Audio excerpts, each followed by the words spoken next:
Hello everyone, peace, love and seasonal fruit. It's Ronnie. This is the message of the day, the message of the season. It's another good day. I just had a call with someone who's interested in coming to the festival. They've been watching some videos and they were saying to me that they felt that, Tanya, if you're watching, thank you for the call. They were saying to me that they felt that a lot of people aren't putting out the truth about how hard it is to go raw vegan, and the process by which that happens, and the changes people have to go through, and the fact that most people are going to struggle quite hard to do it and are going to fall off the diet a number of times before they get it right. And that to me is absolutely the case. This is not this is not something you're going to do overnight. Even if I give you a plan to follow to the letter, you might be able to do it for a couple of days, but especially if you're coming, let's say you're coming from a vegan diet and you're open to a raw vegan diet and you want to try it, it's probably going to take you a little while before you even do one full day of raw.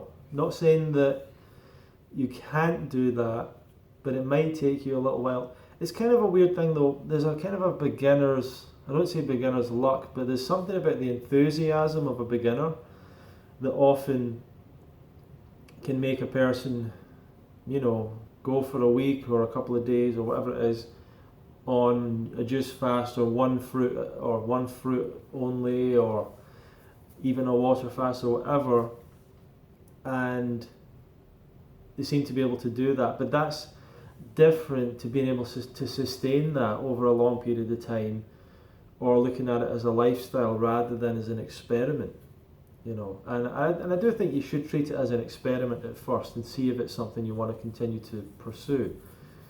But realize that the only enemy to you achieving the highest levels of health that are possible for you, the only enemy really is your own mind, your own restrictions, your own limitations, your own, I don't want to use the word weaknesses, but if you want to use that, basically you're a human being and you're not going to do things perfectly to the plan all the time.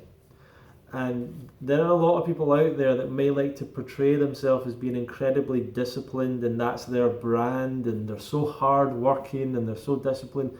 And then you get the kind of spiritual types that want to portray themselves as being so unattached, and they've got no attachments to food and all that stuff. And you get people that might want to make it out like this is a really easy thing, but you should never compare yourself to people that like to project themselves in a certain way. Believe me, I've seen the reality of most people. That's why, for example, I don't believe a lot of people when they portray one diet or they say they do a certain thing.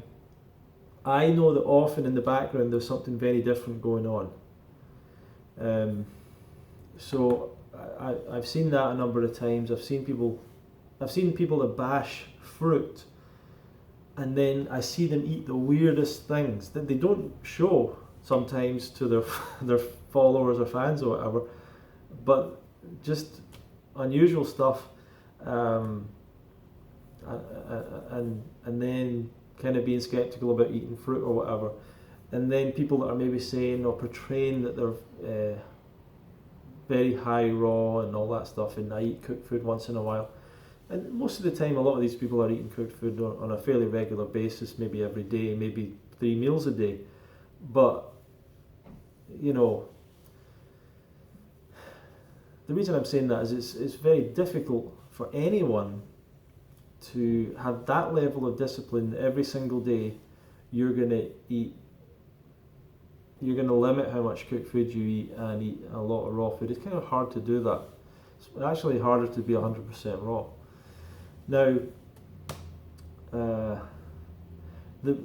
it's a journey. We call it a journey, the raw food journey, whatever. Or people talk about their journey on raw food or vegan or whatever. And the reason it's a journey is because it's not a step-by-step sort of, overnight thing. It's not something that you just jump into and you do it. And the way that I always look at it is that you have all these different competing aspects of your body, your mind, your personality. They're trying to drive you towards doing all sorts of different things.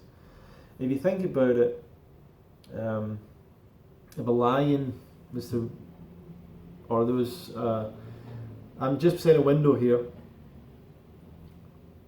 pardon me, so let's say all of a sudden there was a big massive rock was heading towards the window.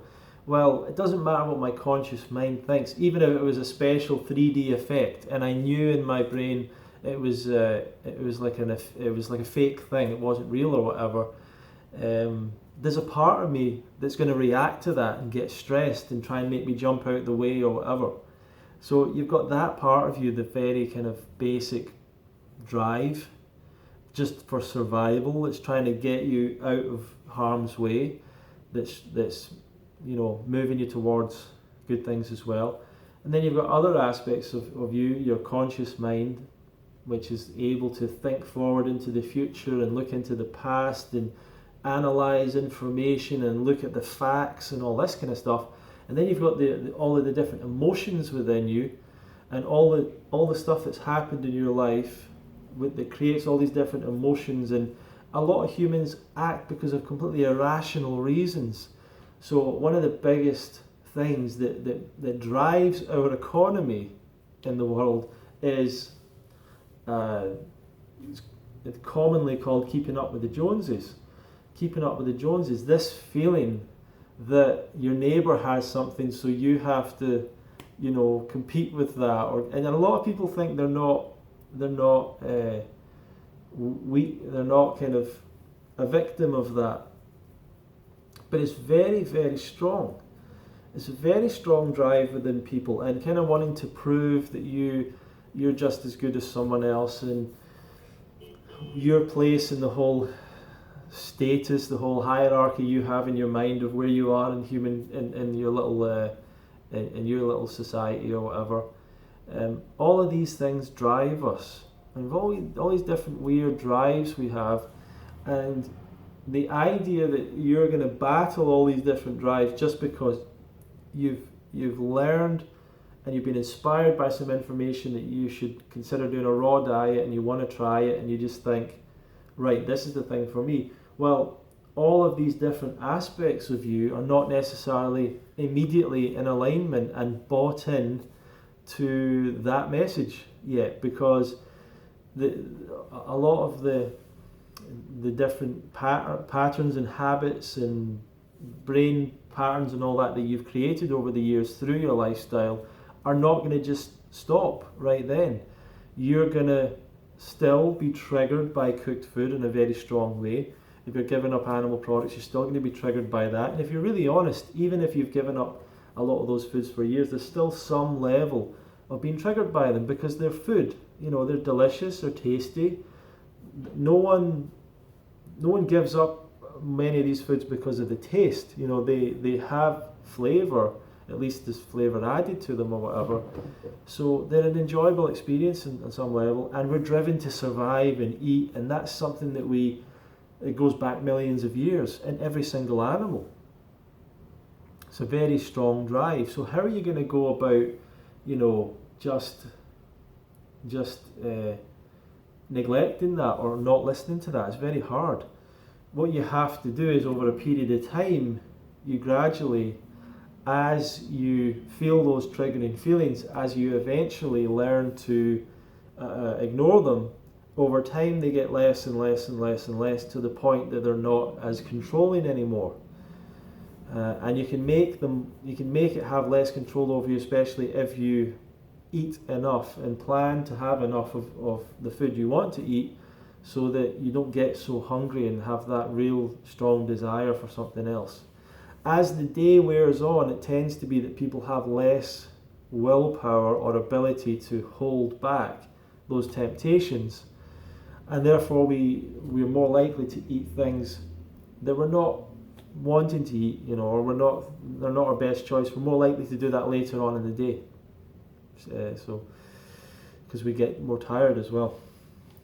So the way that I look at this is, it takes time for all of your body and brain to get into alignment and feel comfortable with your new diet, whatever it is, or your new habits, your new lifestyle.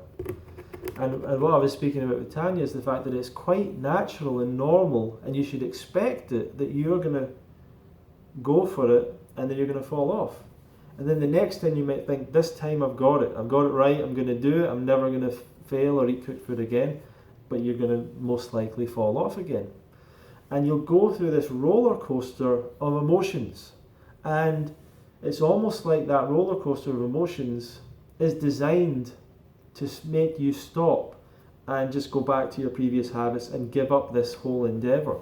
And that's why I mean that your only competitor in this is you. Your mind knows all your weaknesses. Your mind knows your insecurities, vulnerabilities, your all the different emotions, all the different ideas, all the thoughts you have about yourself.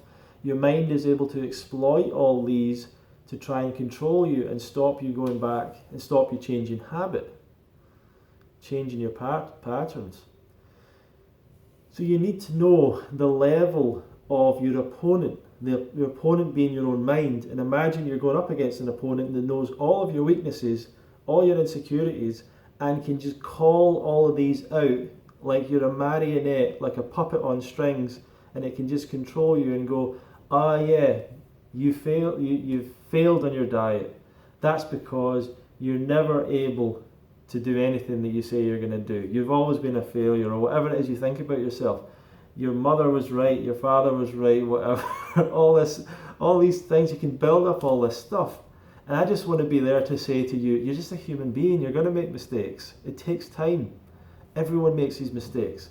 It's like when I used to be studying for an exam, and I'd end up doing most of the studying the night before or 2 days before, and as I'm going to the exam, I'm like, I can't believe I had 2 weeks to prepare for this, or 3 weeks, and I didn't bother to do any work, and then I did it all the night before. I can't believe it. And I would think to myself, I bet I'm the only person that did that, and everyone else was working really hard and they knew everything and all that. And the reality was that most people would have done the majority of their studying the night before or 2 days before, you know.